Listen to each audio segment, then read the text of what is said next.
Hey, how you doing? This is Adam Post, publisher of more than 1,000 comic books and marketing expert covering Bud Light. Bud Light is in ruins, sales never came back, and now all beer sales are down. Let's get into the story. Before we do, please be sure you are subscribed to the channel.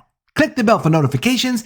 Give me a thumbs up. I really appreciate you guys. From CNN Business, Bud Light had a year it wants to forget. What happens next? From the New York Post, beer sales plunged to lowest levels in 24 years thanks to Bud Light's disastrous Dylan Mulvaney campaign. Bud Light's boycott added $2 billion to rival brands' value because people are not buying Bud Light. They're not buying Budweiser or anything associated with Anheuser-Busch. Some people are, but many people aren't. The sales they lost are gone forever. Bud Light stock is not doing bad. Anheuser-Busch is at $64. Now, it was around $66 when the Bud Light boycott began. The reason it's bounced back is because of international sales being pretty good for them, but at the same point, they committed more than $4 billion to trying to raise their stock price. They paid $1 billion to buy back stock from the open market.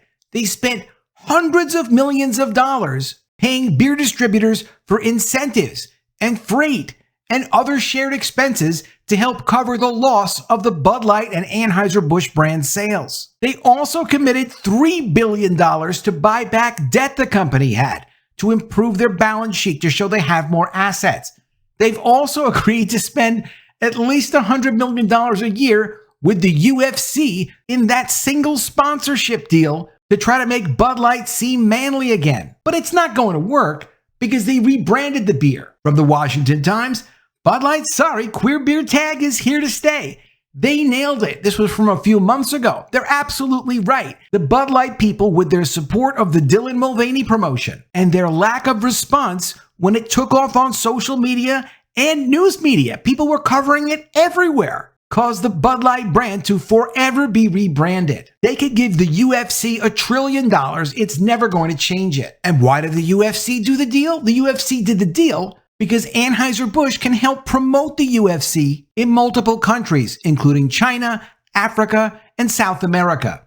It's not because they believe in the values of Anheuser-Busch. Who would value what Anheuser-Busch did, which they didn't even apologize for with the Bud Light brand? They also damaged so many independent distributors that used to rely on Anheuser-Busch's products actually being sold in stores. Some stores are still doing okay with all the Anheuser-Busch products. Many stores are not. From the New York Post, ex-Anheuser-Busch president predicts long road to recovery for woke corporations as customers push back. And in some cases, they will not be able to come back. In the case of Anheuser-Busch, Anson Fredericks warned they're going to lose shelf space because it's not like a digital product. It's not like a movie. If you have a consumer brand that needs to be sold off of a retail store shelf or in a bar and people don't buy that brand, it's not going to stay there forever. Even if you have these free rebates that Anheuser-Busch was doing for Bud Light. If the product doesn't move off the shelf, the store won't carry it. And backing up Anson Fredericks, Deutsche Bank, one of the big financial analysts, said, Bud Light owner faces shelf space battle. How can you go to a major retailer or minor retailer and say, look, we want you to stock our beer, really put it out there, help us promote it, when it's not selling? In some places, it still sells. In many places, it's not selling whatsoever. At the very least, they're going to get massively cut back in major outlets, and the volume will not return. Back to CNN Business. Nearly 9 months after Bud Light was front and center in one of the biggest misfires in advertising history, sales of the beer are still down 30% weekly compared to the same time a year ago. It wasn't supposed to go like that. The year kicked off with an extensive Super Bowl ad with actors Miles Teller and a new slogan, easy to drink, easy to enjoy, which was supposed to mark a new era for the 40-year-old brand. But what they call a one-off sponsored Instagram post with transgender influencer Dylan Mulvaney last April, they garnered attention from the right and normal people and caught anger from the left, derailed the brand in 2023, and cost the brand permanent damage. Dylan Mulvaney was paid actually $185,000 for that ridiculous marketing campaign. It's clear they planned to do more with Dylan Mulvaney than they actually did. It was also uncovered through extensive interviews in The Guardian. that the Dylan Mulvaney promotion was a deliberate attempt to plant what they called, quote, seeds of inclusion in Bud Light. From The Guardian, the idea for Mulvaney's March Madness post came from a Bud Light team member who, quote, wanted to push and make change, says a former Anheuser-Busch employee. The team member was excited to slowly but surely plant the seeds of inclusion. So you're paying for this as a consumer for them to push their social justice agenda, try to get you interested in people like Dylan Mulvaney for whatever purpose or reason. But what does that have to do with selling the product? It's got nothing to do with selling the product, which is why you could never forgive a company that would do something like that would violate the trust. The company owns the brand, but the relationship between the company and consumer is owned by the consumer. The consumer can walk away from that at any time. They have no right to abuse that relationship and try to put things that have nothing to do with the product, the brand, what you could expect to get from the product, into any promotion involving that relationship. That's a violation. That's what they did, and they didn't even apologize for it, which is why Dana White from the UFC should not be supporting that brand, even though it can help the UFC. We know what happened, and we're not going to be gaslighted about it. Core customers abandoned the brand, and many people abandoned the brand because they would never want to be seen dead drinking that beer. With some additional customers on the left also angered by the parent company, because the parent company, Anheuser-Busch, didn't get enough abuse trying to promote nonsense through its consumer products. You can never satisfy the leftists. You can never satisfy the Marxists. The woke always want more. Anheuser-Busch executives were left scrambling. Quote, we never intended to be part of a discussion that divides people. We're in the business of bringing people together over a beer, according to Anheuser-Busch CEO Brendan Whitworth in an April statement, which never mentioned the specifics of the issue with Mulvaney, never offered an apology, never helped their distributors at all. Of course, they depend on branding, consistency, continuity from the manufacturer they represent. They didn't get that from Anheuser-Busch. They got a little bit of money, but they lost much more money than they're ever going to get back from Anheuser-Busch. The Human Rights Campaign, who sponsors the Corporate Equality Index, was disturbed by the company's response, and Anheuser-Busch subsequently had its top LGBT rating revoked.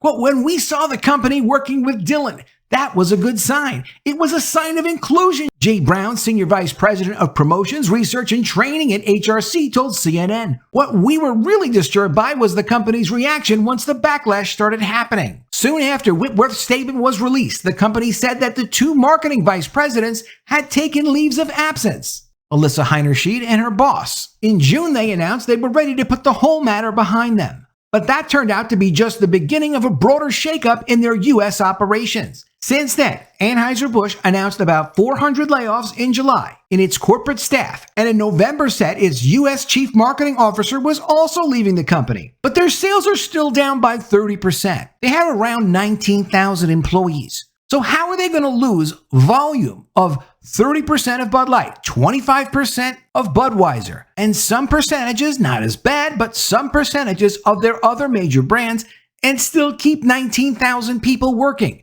Don't you guys have like 6,000 more people than you need? Maybe not 6,000, maybe 3,000, some substantial number. The layoffs aren't there yet. Right now, the Teamsters Union is threatening Anheuser-Busch with a strike, and that strike may happen because one of the things the Teamsters are asking for is job security guarantees. They know what's going on. They know when their union members aren't getting the work they used to have. They're worried too. Perhaps the biggest blow for Bud Light came in August when Mexican lager Modelo Especial dethroned Bud Light as America's top-selling beer at grocery and beer stores, a title the brand largely held for more than 2 decades. Bud Light's slump also gave its rivals a boost in sales, including Molson Coors, with the brewer of Miller Lite and Coors Light beer reporting its single best quarter of revenue since its 2005 merger. Sales reports on premises are also equally terrible. In some cases, you have bars that have spots for 3 or 4 taps. They don't have a spot for Bud Light anymore, so they've lost that part of the market forever. Talk about a loss of shelf space. Wait till you see those numbers a year from now. It's going to be horrendous for Anheuser-Busch. All of this was happening while Anheuser-Busch's earnings were painting a dismal picture for the beleaguered brand. In its most recent earnings report, the company reported a 13.5% decline in third quarter U.S. revenue per 100 liters, a key measure of beer sales for Bud Light. And sales to retailers declined by nearly 17%, primarily due to the volume decline of Bud Light. In response to the controversy, Anheuser-Busch cut deals with wholesalers, including writing checks directly to distributors and increasing marketing spending on the brand with TV ads focusing on the NFL and music. They also paid bars directly. They even had servers getting paid directly for a while. In November, Bud Light announced it was becoming the official beer partner of the UFC in a record-breaking deal for the Mixed Martial Arts League. Kid Rock, whose initial opposition was seen as a harbinger of the boycott, said he was over it and was drinking the beer again. Nobody cared what Kid Rock said when he said he was going to drink the beer. He didn't want to keep the boycott going.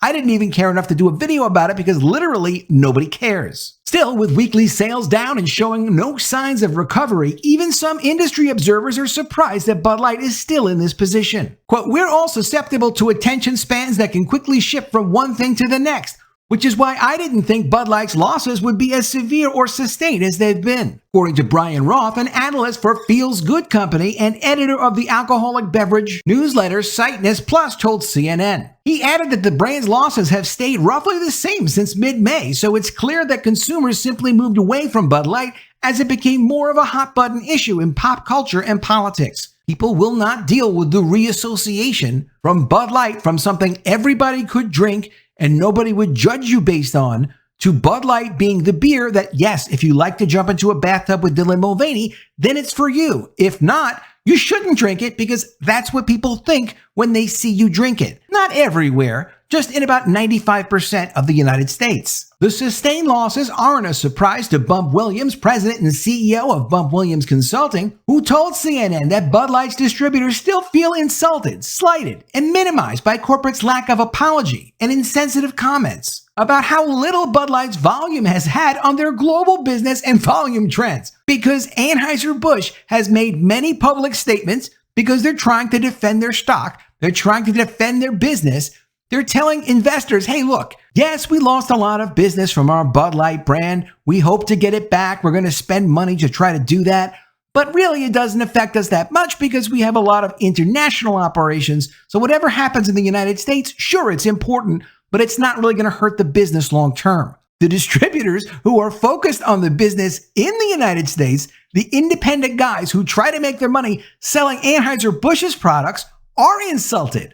Why? Because their businesses, in a lot of cases, have been ruined. They've had to lay off a lot of people, a lot of salespeople, a lot of drivers, a lot of people lost their job over this, even though that really hasn't hit corporate yet. A 400-person layoff at Anheuser-Busch is nothing. Bump Williams doesn't think that Bud Light will fully recover its losses in 2024 and probably would have suffered greater declines if it wasn't for the financial program it implemented with distributors that included writing checks and even buying beer for drinkers at some local bars. I even have reporting, and I have documentation on this that came from one of the people viewing the YouTube channel, great viewer, that one distributor was going around literally like door to door giving away at business parks, commercial parks, businesses, cases of Bud Light beer for free, just trying to get people to drink the beer again. This is beer that they otherwise would have had to destroy. And what I haven't seen mentioned in this article is the extensive rebate program Anheuser-Busch was doing for Bud Light all throughout the summer to try to get people drinking the beer again, even if it was at a cost of zero to the customer after the rebate, because they really didn't care about the money short term. They cared about losing the market long term. And that is what's happened. Impact on other beer brands. Bud Light's loss is a win for other brands, including some in the Anheuser-Busch family, like fast-growing Michelob Ultra. Williams said, thank goodness the low-carb beer was in a strong position before this, because his firm's analysis shows that Michelob Ultra is taking over the #1 brand positions in the market, where Bud Light fell from grace. We'll see how that develops. That could help Anheuser-Busch if that continues. Will they get back everything they lost? No, there's absolutely no way they can. Other beers are also seeing a benefit. Modelo Especial, Miller Lite, Coors Light, Yingling Lager, and Flight, plus Pabst Blue Ribbon are all gaining in dollars and volume at the expense of Bud Light in recent weeks, according to Bump Williams. He added that he sees no reason why Modelo Especial will lose the title as the #1 beer brand in the U.S. in terms of sales next year. Moving forward, 2024 will still be a struggle for Bud Light and its identity. Roth said that customers will notice the shift from being inclusive and celebrating the LGBT community to an incredibly generic identity with some ads that encourage simply drinking Bud Light. Quote, today's consumers feel connected to brands because they represent ideas and values, not because a beer company makes a general hand wave that drinking its product will be easy to enjoy, Roth said. Well, that's where Roth is completely wrong. People don't want sexuality, identity, sexual preferences mixed up in their consumer products. We see that from Disney. We see that with Marvel completely losing its entire cinematic universe brand. The Marvels was a disaster.